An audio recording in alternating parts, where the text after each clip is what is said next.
you will start. Okay.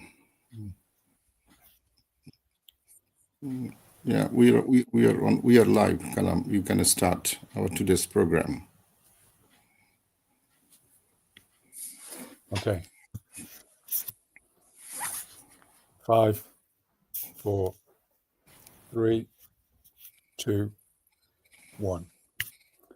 So, hello, everybody, and welcome. My name is Callum Morrison, and particularly welcome to our new series of storytelling in marketing and brand communications.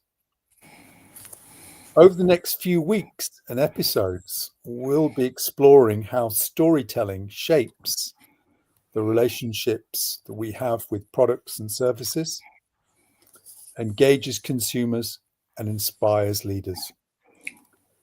I'm a strategy and leadership consultant. I now work in academia, and my role today is preparing the next generation of leaders.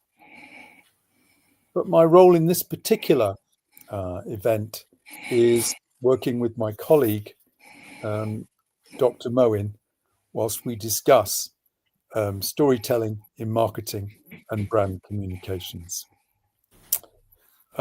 So today, I'm very pleased to say that I'm interviewing my colleague. So my friend, Dr. Moin, a prodigious author and researcher who is recognized across many countries and domains as an expert in brand storytelling, marketing, creativity, and leadership. His work particularly explores how storytelling functions as a strategic and humanizing force across marketing, branding, education, and digital culture. So, Dr. Moin, thank you very much for joining us today. Let's get into this discussion. And I've got a series of questions for you. Thank you very much, Callum. Thank you very much for your generous introduction, and I'm really thrilled to have conversation with you. So please go ahead with your question. Okay, so my first question is going to sound quite grand, but nevertheless, I think it establishes something really important about storytelling, which will become more evident throughout this discussion. How it appears to be almost a divine gift. The divine, that profound relationship and feeling that we have for certain things in life. So my question to you is, why do you describe storytelling as a divine gift that makes us human? Okay, Callum, that's a fascinating question, to be honest with you. When I wrote my book, Storytelling in Marketing and Brand Communication, in the very first chapter, I have said that it's a divine gift that makes us human. And I'm very thrilled that you have actually captured that from the chapter. So if you think that storytelling, when we call it a divine gift, obviously we need to go back to the divine scripture and then justify. And there are many people in the world, they believe in divine scripture and they take insights and wisdom from divine scripture. And I'm not an exceptional person. So I will be mainly quoting Quran because I have got more understanding about Quran. But whatever the verses that I will be quoting to justify it's a divine gift, the parallel verses are also available in Bible and other scriptures. They are sort of saying the same meanings.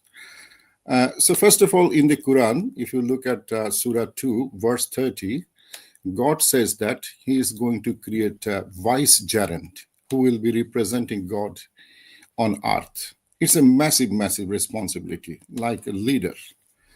And in another surah, which is 95 and 4, here God says that we created humans in the best form. But again, in Surah 2 and verse 29, God says that everything in this universe and the universe has been created for the betterment or for the service of humanity. So you understand that the position and the value of humanity. And if we look at the book *Sapiens*, where Yuval Harari is time and again saying that humans are ruling the world, and because obviously we tell stories. So now, how God empowered us to do this, to carry out these massive responsibilities. Then we need to come back to another surah, which is 55. It's a fascinating surah where God is praising about his creation and his ability to create. But it started like this, that God is merciful. He has written Quran, he taught Quran, and he created humanity, and also he taught how to narrate.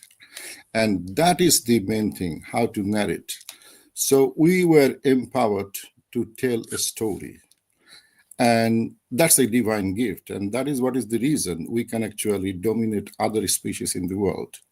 So you can see that in a story, there are some magical thing, which is Aristotle said long time before, that if you want to tell a compelling story, it has to have ethos, logos, and pathos. So use character, which is relatable, give credibility, then use logic inside it so that people can relate. There is a causal relationship, but you also use emotion so that it's not only influence your mind, but also nurture your heart. So this is what is the reason human being can influence others. So when they tell a story, they can buy in the support of other human beings. And we human beings also believe in a story. So for example, if you say another human being that, okay, see, I'm very poor, I'm very hungry, can you please help me? Possibly God will help you. And there will be many human beings who will come out and they will help you. But on the other hand, if you say, tell a chimpanzee in their way that, okay, if I'm very hungry, give me this banana, then you can go to heaven and you can have a lot of banana. Probably chimpanzee will not believe in that. So that's what Yuval Harari said in one of his talks. So you can see that here we believe in a story. That's why when somebody tell a story, they can take us into the fictional world. They can create dual reality. So it's not that what we see, but human being through a story create another reality. So when you see a lion, you are not only seeing a lion, but you are also coming back and you are saying that lion is the king of jungle. But that may not be true when a monkey sees a lion. So this storytelling is the ancient art, but is still present in the modern day, by which we influence other emotionally and also in a cognitive way. And this gift, as I mentioned a couple of verses from Quran, this gift is come from God directly, because God has created us. And that's why I argued that storytelling is a divine gift, and it makes us human, which empower us to dominate the world. Mm-hmm. Thank you. And so, going back to how I introduced you today, then I introduced you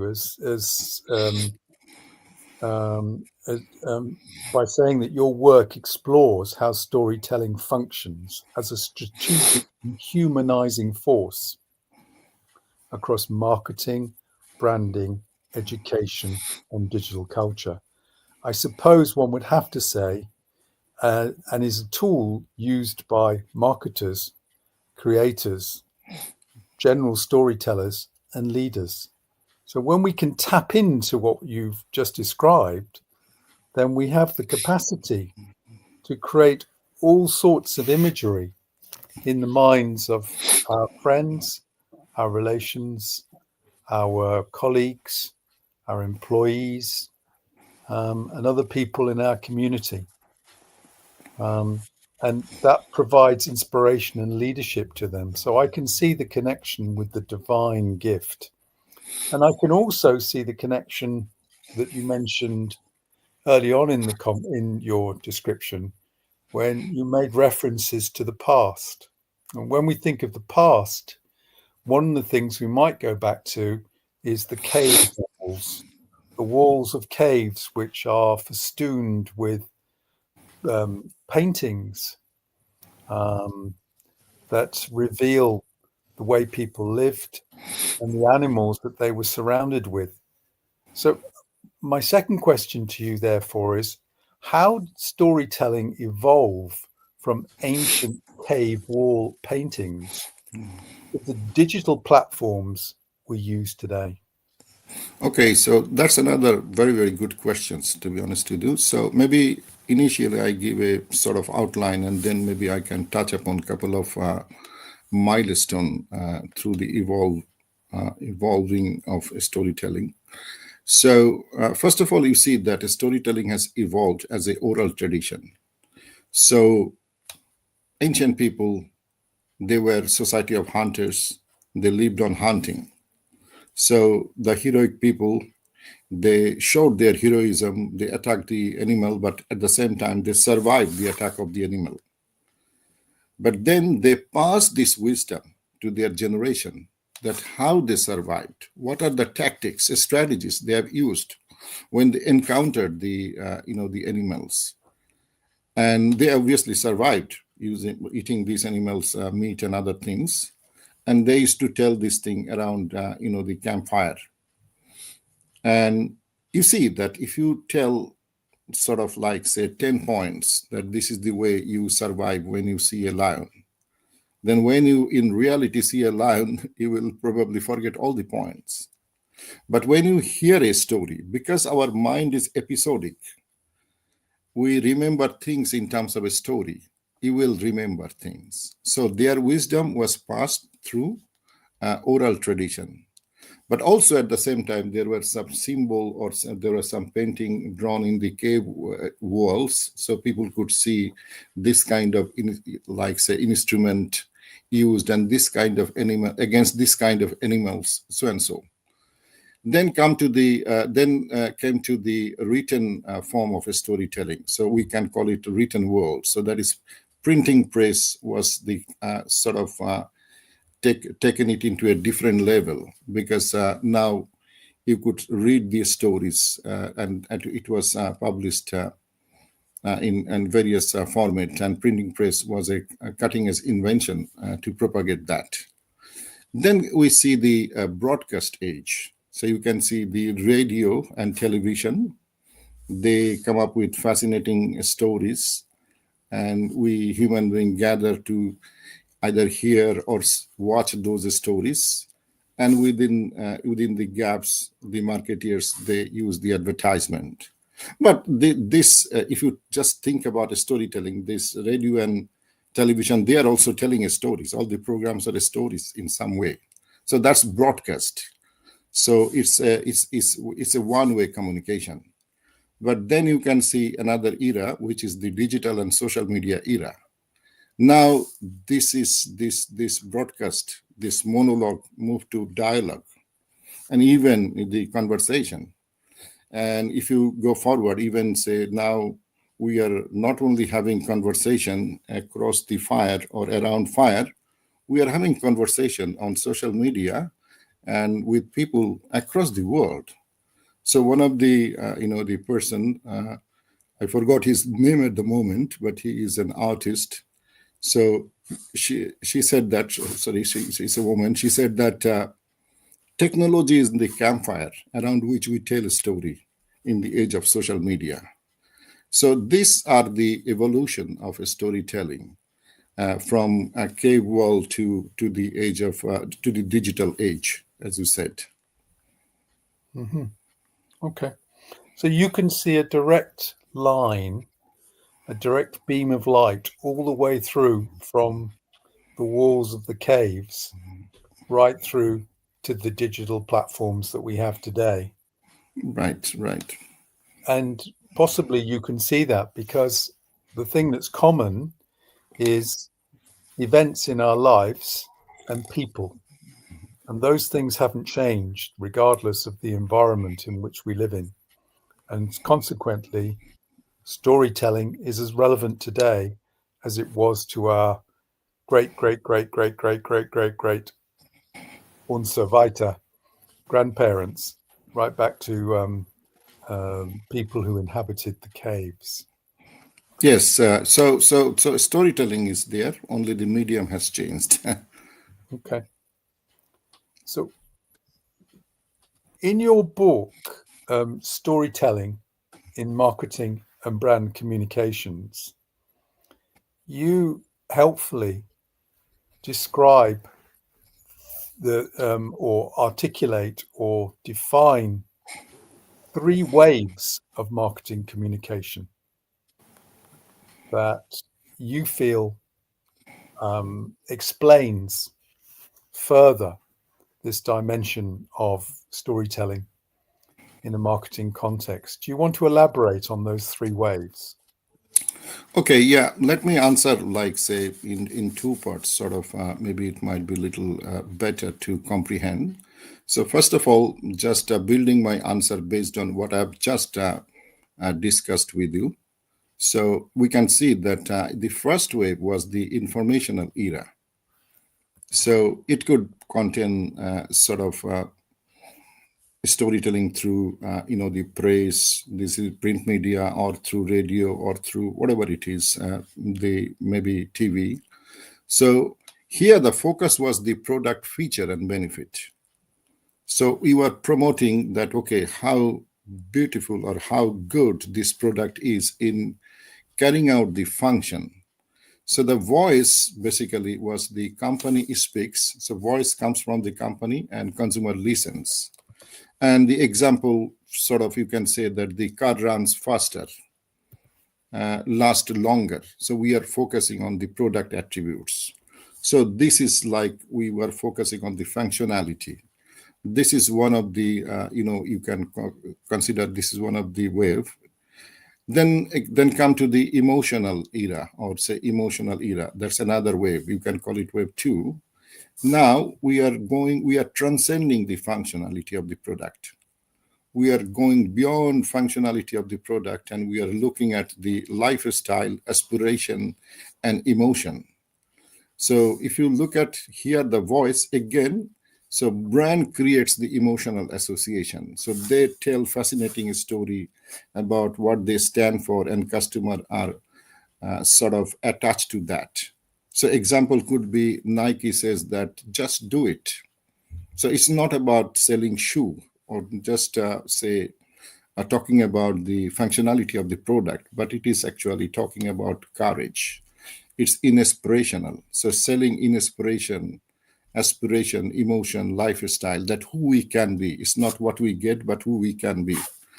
But then come to the conversational era that I said that, okay, social media, digital age. Here, those kind of aspects are present. We are still focusing on, say, product performance. We are also focusing on the aspiration, emotion, but the medium has been changed slightly. So that is the conversation. So it's in the imagination. So focus is co-creation and authenticity. So now it's not the brand is talking. It's the customer and brand having conversation. It's not monologue, it's dialogue again. So what matters is the authenticity and creativity. So here, if you see what is the voice is the shared shared between the brand and the community. Mm-hmm. So you can see that marketers, although they are in the driving seat, but it is the consumers they are navigating.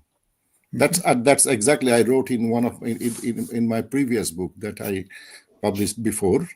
So it's a kind of different game. It's not bowling, it's pin bowling. So marketers need to understand how to create an environment where customers will come up with the stories that promote the brands. And you can see that Airbnb or even Coca-Cola, they are using the user-generated content. So customers are creating most of the content, and those are more believable. So that's one of the ways I explain the 3 wave. But there is another way I also look at the 3 waves that I deduced from one of the book written from Robert McKay with another writer. So I deduced from his work.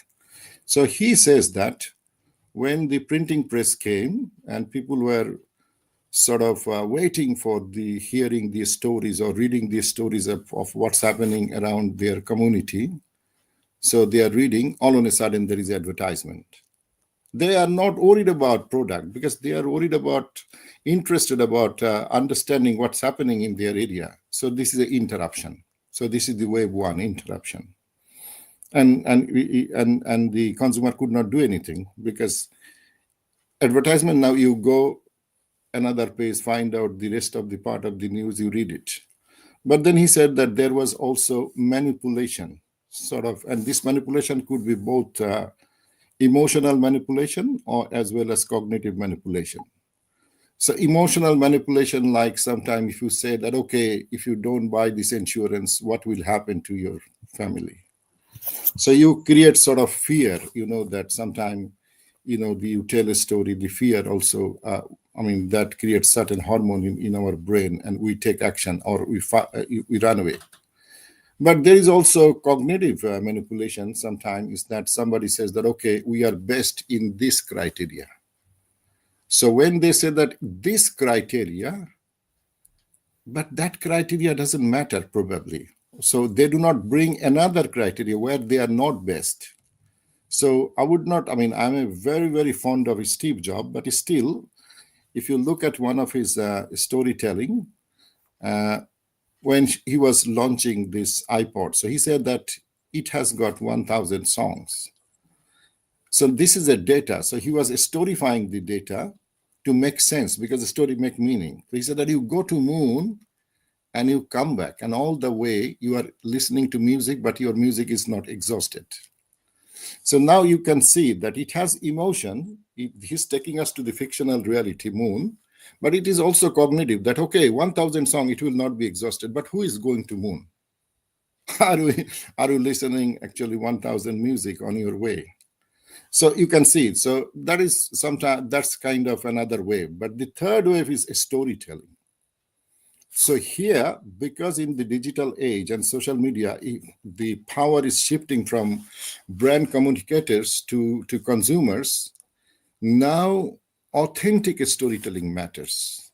So you bring authenticity, creativity, and if you are not, because now you can fast forward, you have got those power in TV. You can skip, say, if there is an advertisement when you are watching the program in YouTube. So consumer has power. So now you need to, if you want to interrupt them or if you want to connect them, you really tell very, very good story. And they will be waiting for that. So this is kind of the era of a storytelling. And everybody can tell a story.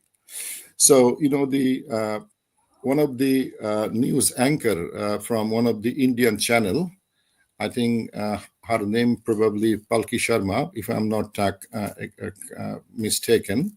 So she was telling that she's very good in storytelling because when she reads news or gives news, the way she reads news, it sounds like a story. So she was telling that we are living in an era where there is a grand storytelling competition going on.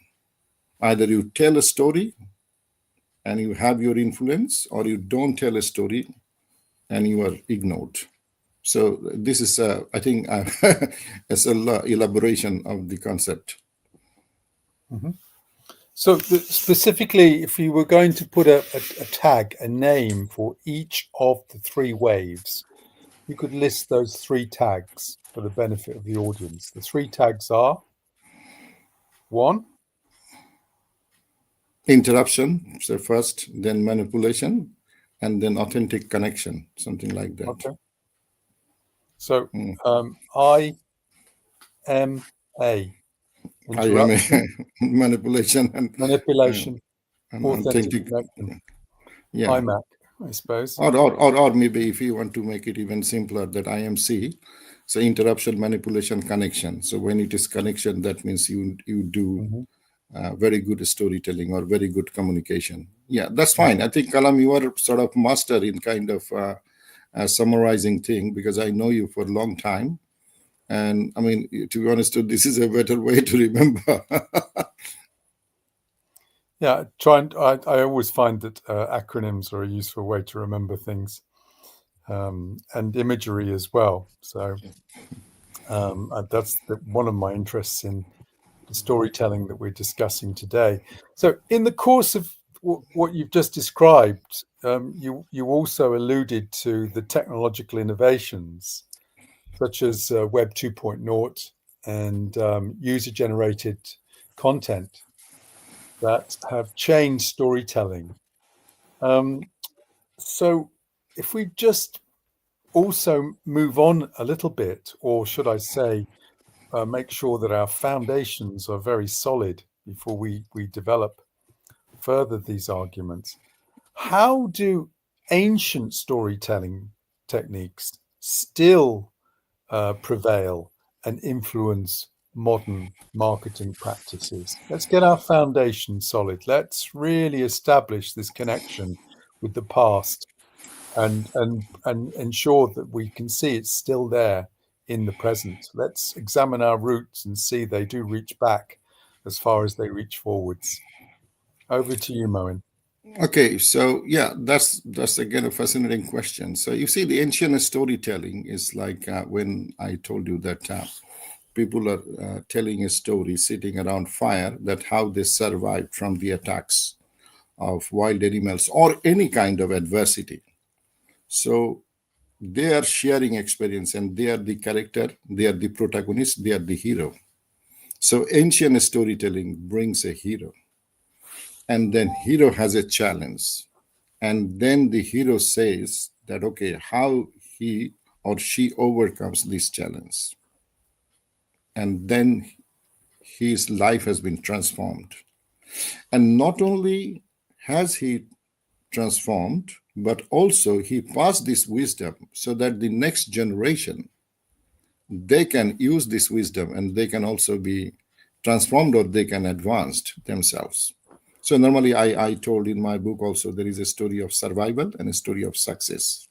So ancient. So we can see that this is like the character, then the challenge, that is the plot, and then the transformation, that is the end. There is a meaning coming. So it's sort of a hero's journey. So if we look at this hero's journey, that is prevailing in modern day as well. If you look at any movie, say Hollywood movie or Bollywood movie or any kind of, say, the advertisement. So there is a essence of hero's journey. So brand, they are telling stories, if we put it into the brand and marketing context, that okay, our customers are the hero and they have a challenge, and this brand is helping them overcome this challenge. So for example, think about Nike. So Nike is respecting or admiring the athletes. And Nike is saying that, okay, an athlete becomes an athlete by overcoming challenges. So if you just do it, that means if you just be action oriented, you can be successful as well. So they are bringing the athlete's spirit. It's not just they're talking about product, but they're talking about the spirit and the values. So you can see that the ancient wisdom that is being manifested in a different format. So then you can talk about, say, see again, archetype is another aspect. And now we can see that brand also sometimes display themselves as archetype. Like if we see Nike is like a hero. Then Google is sage, says giving information is in a, say, empowering our life. Then the Dove portray themselves as a caregiver. So they are taking the role of different kind of archetypes, and this kind of archetypes were also there in the ancient storytelling, because the different people used to use the different role. And sometimes you see that some of the brands, they also challenge the status quo, like say Steve Jobs said that put a dent into the universe. It's like or say, if you can be a pirate, do not join Navy. So you are challenging the status quo, showing that if we can challenge the status quo, we can challenge the current technology, and eventually we can create the better technology. So people started rallying behind him, and eventually Apple is creating better product. But if you see the horror, the ancient horror genre or something like that, so here the hero is fighting with the monster, and sometimes the brand will showcase that there is a monster in the society. So there are bad products, but we are bringing the good products. You deserve that. This will help you win. But again, you see, if you look at transcendent horror, where you will see that you fight the monster in the society, but then when you win, it's the bigger fight begins. So you fight the monster inside you, because we all have got desires, and there is a monster inside. So there are many brands. They are living the values like selfless values. So they are not only looking at their bottom line, but they are looking at the society as well. So they are fighting their monster inside.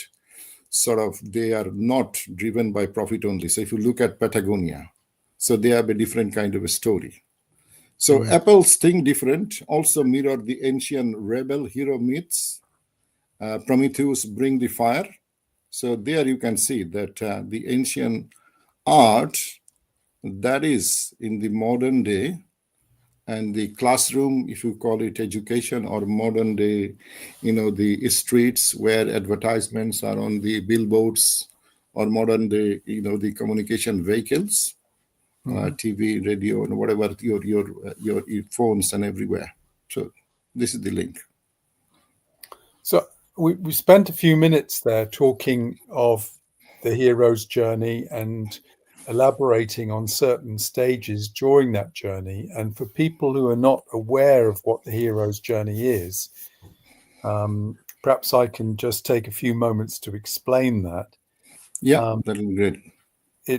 So Joseph Campbell was a mythologist, and he therefore spent his time reviewing mythology, and he identified that there were common factors in all mythological stories, whether they be ancient Greek, or they be Viking, or other types of mythology. And in fact, he devised a journey which comprised 12 steps, which talked of starting in the ordinary world, the hero's normal life, in as much as a myth normally describes an ordinary person who goes on a journey and transforms into something and encounters various things. And the last of the 12 steps is that the hero returns home transformed by their experience. And in between, there are a series of other steps. So the hero moves from the ordinary world to responds to a call to adventure, initially refuses the call to adventure, and then encounters a mentor. And from that mentor, they then cross a threshold and progressively make their way towards the final stage, which is return with the elixir, where they are transformed and return having had an experience. And those 12 steps have been used by successive people with a view to writing film scripts. And the person, for example, and the person that is probably very famous for having used these is George Lucas of Star Wars fame, where he actually describes using the 12 steps. So I suppose the importance here is that not just that there are people like Campbell who articulate the 12 steps, not just that we can see them being used since time immemorial within storytelling, but for a contemporary audience, whilst Star Wars is some 50 years old, but for a contemporary audience, we can see that these steps that you've referred to, that Campbell described, are still used very much today. So thank you very much indeed for allowing me to just go into those details just for a few moments to make sure that we still had everybody with us. So my next question is to go into and talk about the other protagonist in this. We've talked about the story, the ancient world. We've talked about the technologies, the innovations. In one of your answers, you talked about innovations, the web, and so on and so forth, and how it's assisted in storytelling. So the other protagonist here is storytelling itself, and storytelling as it is used to connect brands. Well, that is the relationship that a product or a service has with the consumer, connecting brands to human emotion and to culture. So let me just articulate clearly my question. What role does storytelling play in connecting brands to human emotion and culture? Okay, so storytelling, I mean, is the glue that connects consumer with the brand. If brand knows how to tell good stories and empower their customer to propagate those stories and also join the conversation and co-creation of good stories. So if you see that when Airbnb came into market initially, it was just a company came out all on a sudden.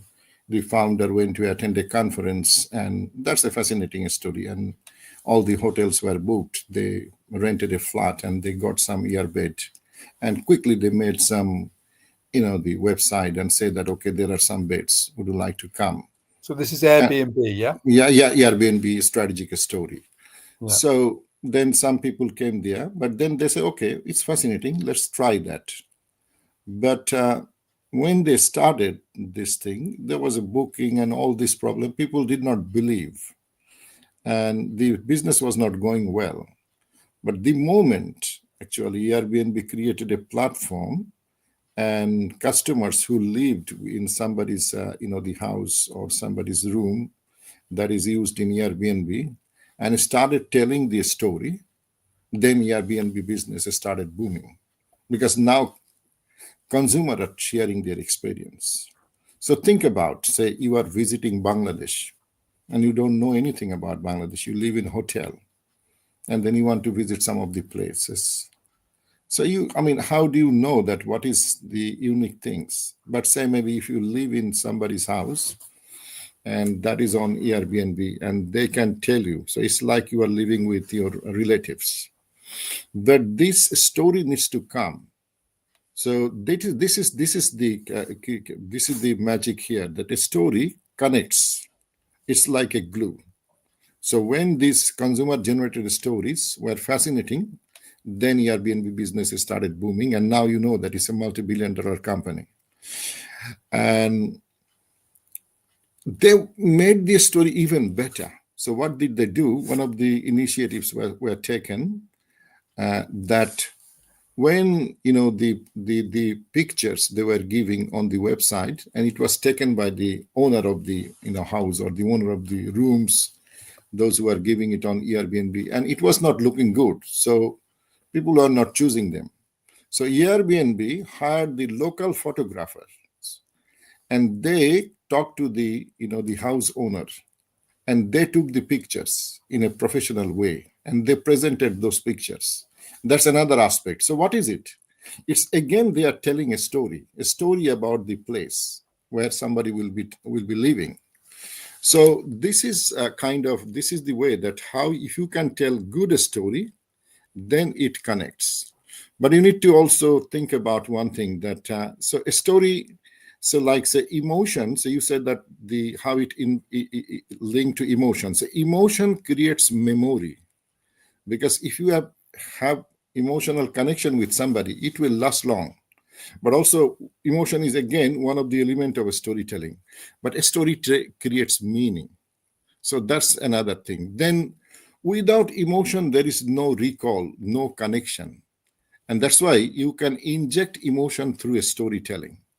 But culture, when culture comes, because you also mentioned culture, that culture gives the context. So a story must fit into the emotional DNA of the audience or the culture. So that's why when we tell a story, we got to be mindful. Some story that is working in some context, it may not work in another context because of the cultural, the differences. So these are the nitty gritty of the storytelling that we need to know about culture, about the audience, and about the values.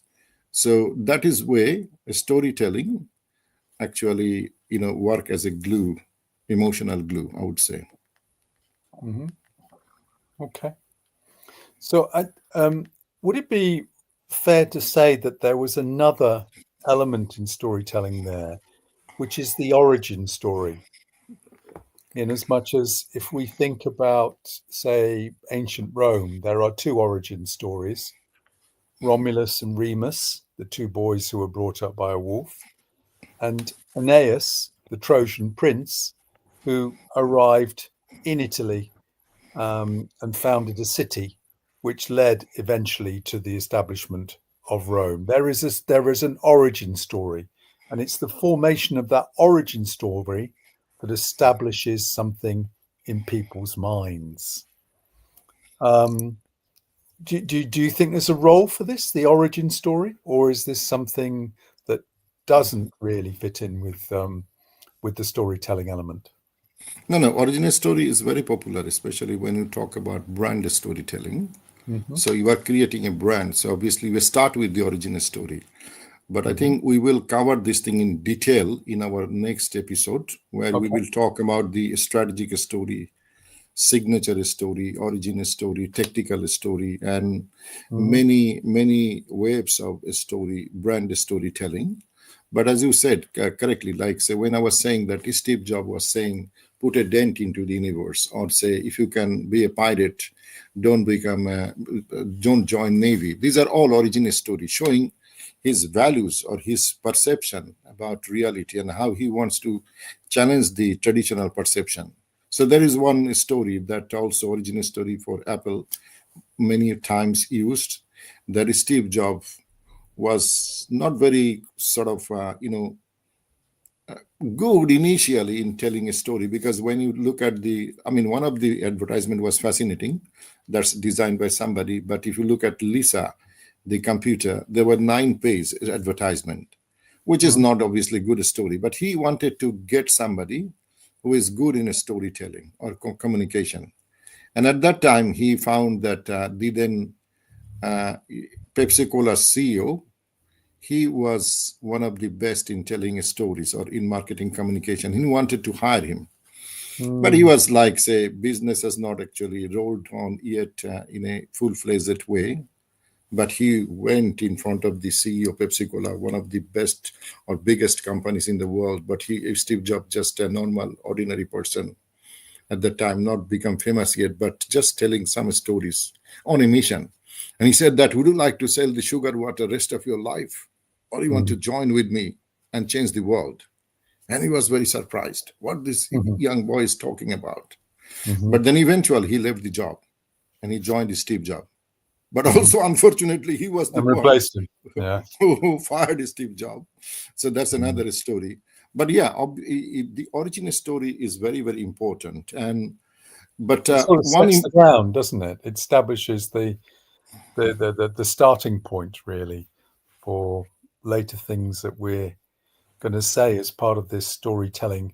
In that particular regard, in what ways has the consumer brand conversation evolved due to digital storytelling? the consumer conversation, as you just mentioned some time ago, that Web 2.0, that's kind of a technological development, especially in the digital era. And that, if you can say that, that was really full-fledged digital era. But there is a fascinating story there. So the fascinating story is that internet was created and there was Web 1.0, and everybody's saying that, okay, we are coming into a new world. It's a fascinating world. So people are investing in the online companies. But Web 1.0 was a static wave, and you can only see things on the internet. You cannot converse with it. You cannot like it. You cannot send an email. You can read it. So it's not good actually enough. You just see on something you read. It's still sort of printed thing, but on It the was a internet. catalogue, wasn't it, initially? Yeah. So then there was a bubble burst because it was not giving consumers something. But then few companies survived. One of them was Amazon, and then Google was just coming, and they could see that there is a potential, but they need a raw material to practice capitalism on the web. And the raw material is the data. That is the user use this digital platform, and they converse, and the data is coming, and they are getting more insight about users. So, for example, you are reading a novel on Kindle, and Kindle can recognize your face recognition technology is there. So if you are, say, fascinated by romantic movie and there is a romantic scene and you are going reading fast, but when that romantic scene came, you are slowly going. So Kindle will recognize that. Then the next day you will see that Amazon is recommending romance genre to you. So this Web 2.0 they created when the Web 1.0 failed, and Web 2.0 is this empowers people to converse. It empowers to use multimedia. It empowers to tell stories. So this is conversational wave. And that was the beginning of digital storytelling in real speed and in real form, because now it's not the brand they are telling a story, but it's the consumer. They are also active part of that. Mm-hmm. Okay. Do you think that there was, as a result of the technology facilitating the customer responding and contributing to the message, do you think that the technology, to a degree, ignited interest in storytelling? Yes, definitely, because now more and more people can tell a story, Okay. and you can connect with anybody in the world. Now you are having discussion with me. It's also to some way storytelling, because you are introducing yourself that, okay, I am a strategy and leadership coach. I used to help the companies at some point, but now I'm going to help the tomorrow's leader. But you are telling your story, aspirational story, that how you are seeking meaning in your life. So there are many formats, many ways. So when you are, say, exchanging information on WhatsApp or even in social media, you are telling a story. One line could be a story as well. One picture can tell a story. So So it has taken. therefore, what practical advice would you give to marketers and leaders seeking to use storytelling ethically and effectively?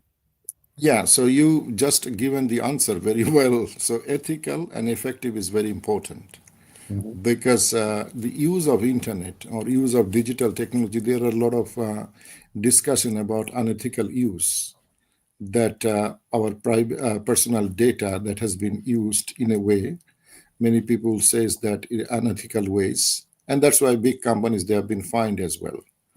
So ethical is very important thing, and especially in the in this age when AI has proliferated into our life intensely, and it is very difficult actually to differentiate what is truth and what is not truth.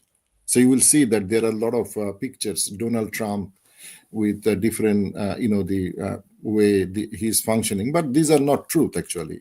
But sometime you will see some pictures that is very difficult to find out the difference, especially for the normal people. What is the difference? So that's why this ethics has to be there, and it is the company's responsibility, especially those company leading the technology, that they create a policy, or say they control themselves, so that this aspect is ensured. But another thing that I will bring in, that is authenticity. Yes. So remember, authenticity is the most important thing. So when you are talking about, say, origin story, many people, they put lipstick into their story, like to look their story good. But it's like, actually, the real story is the authentic story, where the challenges are there. So you can see in American story, most of the American, the stories, the company, they say that genius in the garage. So most of the company, they started in the garage. So they started out of a struggle. So that is a compelling story. And that authenticity needs to be there. But also creativity.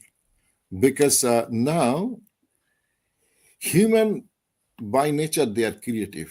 But now, AI has sort of transformed the way human creativity can function. So I wrote another book, which is Creativity in the Imagination Age.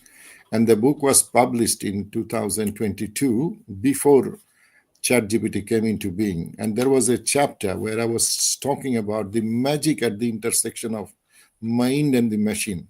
And when I was relating machine, I was relating the artificial intelligence. So this creativity is very important. So we need to know that machine is not overtaking our creativity. Rather, we are using the machine power to intensify our creativity. So it should not that we have a stop thinking creative solution. Then the trouble will be, machine will be very, very creative, and human will lose their creativity. So that's a challenge. So these two aspects, I would say, that the movers and shakers, those who are dealing with this technology and shaping the future of technology, they need to consider. Okay.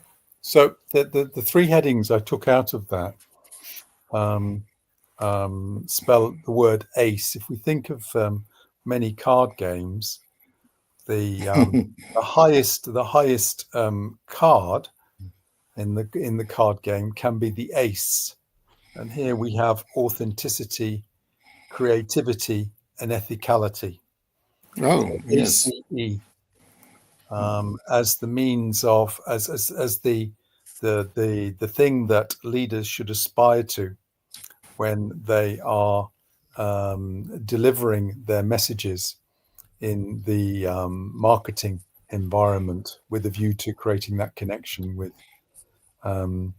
the brand, and essentially through the mechanism of storytelling.